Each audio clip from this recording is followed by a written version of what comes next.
13 अप्रैल को ईरान ने इजराइल पर मिसाइलों और ड्रोन से सीधा हमला कर दिया। उस समय दुनिया भर में तनाव पसर गया था। इजराइल इस हमले से तिलमिला उठा और उसने साफ साफ दुनिया को बता दिया कि वो इस हमले का बदला जरूर लेगा।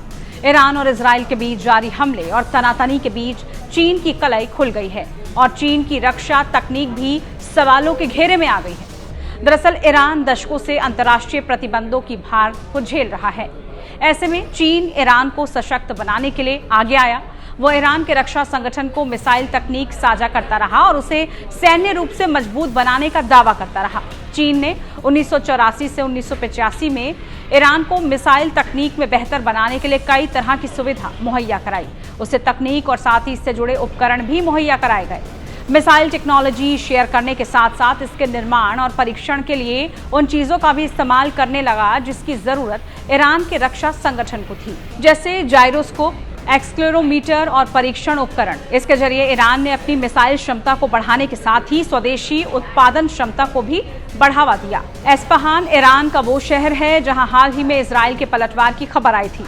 इजराइल ने इस शहर पर ताबड़तोड़ कई मिसाइलें दागी। इस शहर में ईरान का न्यूक्लियर प्लांट और सबसे बड़ा सैन्य बेस है।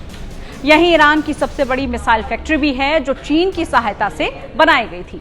चीन ने तेहरान के एक पूर्व में बैलिस्टिक मिसाइल संयंत्र और परीक्षण रेंज बनाने में भी ईरान की मदद की थी। ऐसे में आसानी से बात समझी जा सकती है कि ईरानी मिसाइलों के नई रेंज में चीन की तकनीक का प्रभाव किस तरह से पड़ गया है और ईरान खुश हो रहा था कि चीन की तकनीक की मदद से उसने वो सब हासिल कर लिया जो उसे किसी भी देश पर हमला करने या अपनी रक्षा करने में मददगार हो सकता है।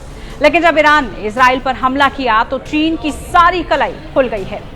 अंतर्राष्ट्रीय मीडिया रिपोर्ट्स के मुताबिक ईरान ने इजराइल पर जिन मिसाइलों से हमला किया था उसमें लगभग 50% ईरानी मिसाइल लॉन्च ही नहीं हो पाई।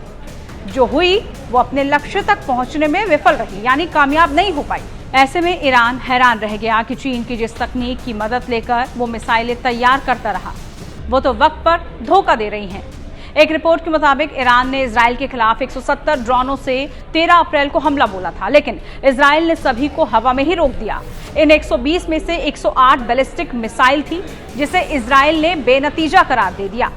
इसके साथ ही 30 क्रूज मिसाइलों को भी इजराइल ने रोककर ईरान को अपनी ताकत दिखा दी।